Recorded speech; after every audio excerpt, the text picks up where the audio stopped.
So welcome back, friends. So in the previous slides, we've talked about point elasticity of demand, arc elasticity of demand, and the shape of the various elasticities.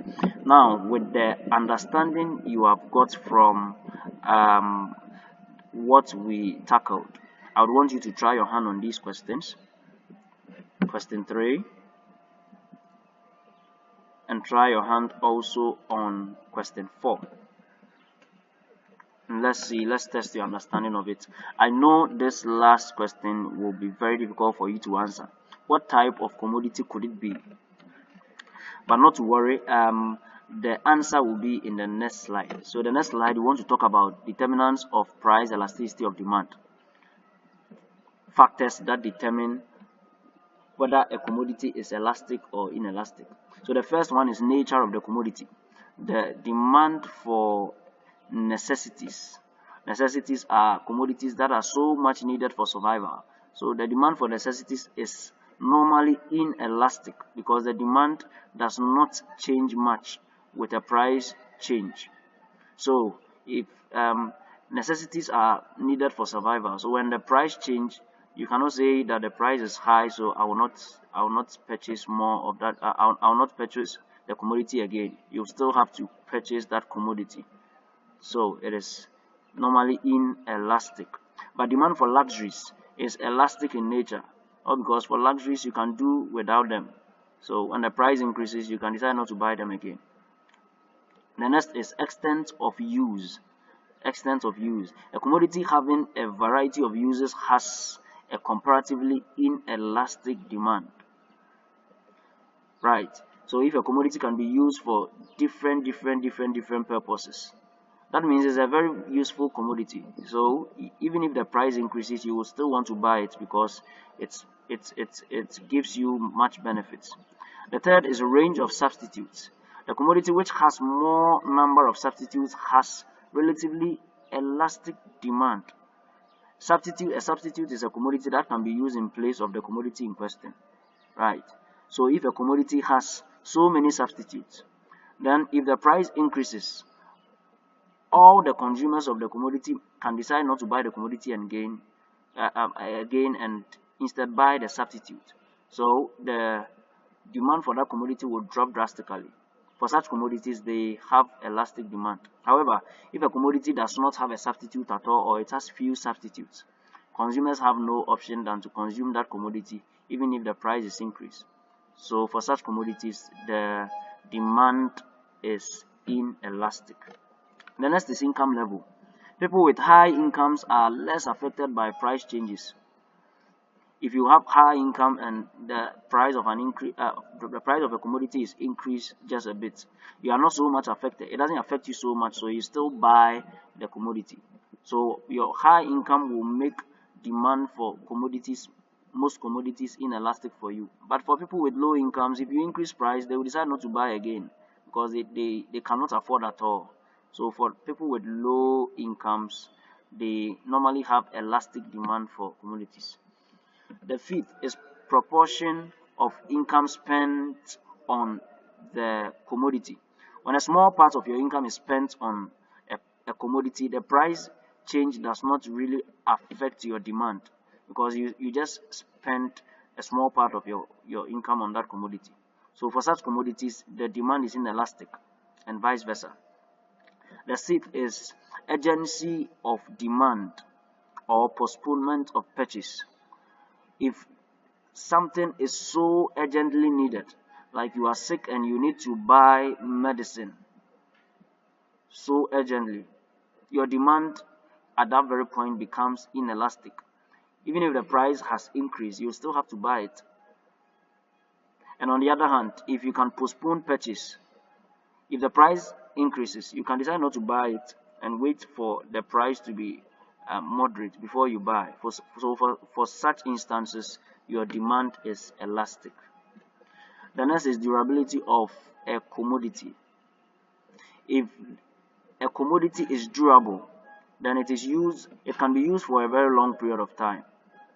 Therefore, elasticity of such a commodity, demand elasticity for such a commodity will be very high. If the price increases, you still want to buy it because it will keep long. You can use it for long. And vice versa. If a commodity is not durable, if the price increases, you decide not to buy it because after all, the commodity cannot be used for long. The eighth is purchase frequency of a product or recurrence of demand. The demand for frequently purchased goods are highly elastic than rarely purchased goods. If you buy that commodity frequently and the price increases, you may want to decide not to buy it tomorrow, but buy it some time to come. Or if the commodity is in abundance, you can decide when to get it and when not to get it. But if the commodity is rarely purchased, maybe it comes to the market seasonally, and it comes to the market and the price is high, you will still be tempted to buy the commodity because if you don't buy it now, you might not have the opportunity to buy it. The next is time. In the short run, in a very short run, a short run period, demand will be less elastic. A short run period is a period that is so short for you to go to the market and look for other commodities that can be bought in place of that commodity. So if you are in a short run period, demand is less elastic, or because you don't have an opportunity to buy another commodity or go and look for a commodity that commands a less price. So even if the price has increased, you may want to buy it within that period. On the other hand, in the long run period, you have the luxury of time to go to the market and look for commodities that have a lesser price than the commodity in question. So in a long run period, demand is more elastic.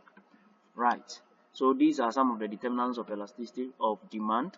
The next thing we want to look at is the managerial uses of elasticity of demand. Is it really important? And you becoming a manager, what is the usefulness of this theory you are being taught? The first is elasticity of demand guides the producer in his pricing policy. If you know whether a commodity you are selling is elastic or inelastic, you know the price you make the commodity command. Right. So for an inelastic commodity, you are likely to increase the price because consumers may have no option than to still buy it when the price increases. So it guides you in your price policy. The next is it guides government in its taxation policy. Normally what happens is when the government places a tax on a commodity, it automatically increases the price of the commodity. Right. So if the government places a tax on a commodity that is very elastic and the price increases, people will tend not to buy that commodity because the price is too high for them.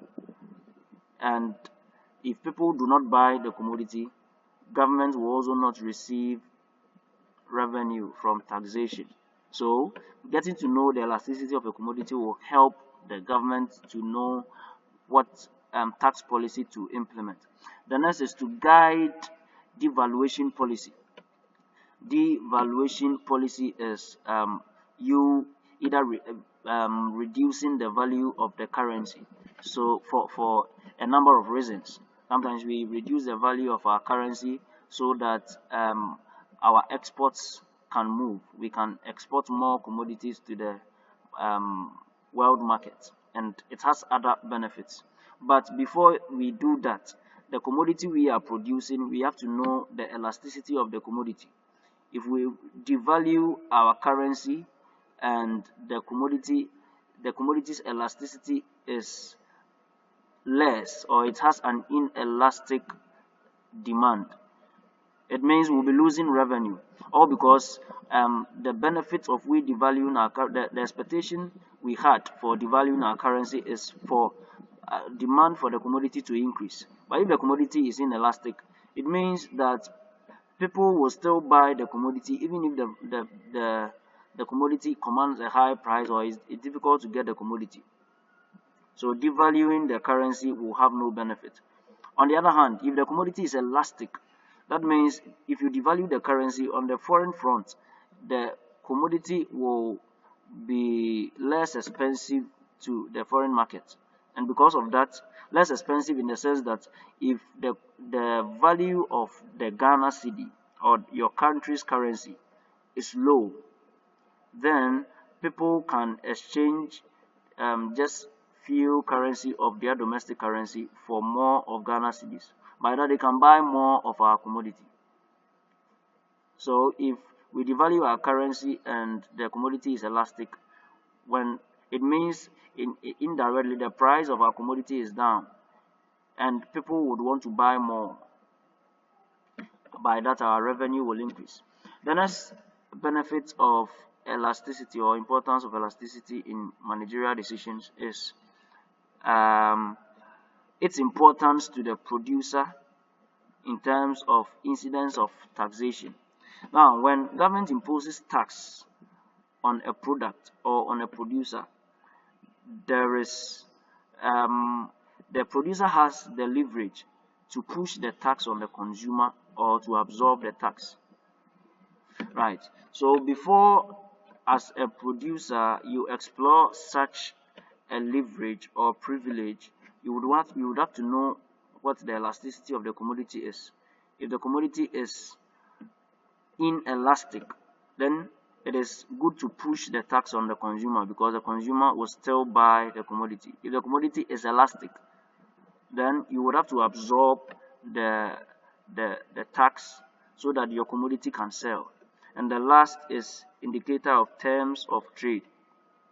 So terms of trade is the agreement between two countries as to how, for instance, Ghana and China, how many tons of cocoa can be used to exchange one television. Right. So the elasticity of the product gives a lot of information on how many tons of cocoa we will be willing to give out for a television. Maybe cocoa is a necessity in China. In that case, cocoa is inelastic. It has an inelastic demand. Because of that, if we know the elasticity of cocoa, then we have to be very reluctant to give out so many tons of cocoa just for one television. But if cocoa is elastic, then we have to reduce the tons of cocoa so that we can get more of the television. So basically, these are some of the benefits of elasticity in managerial decisions. Let's pause here and continue in the next slide.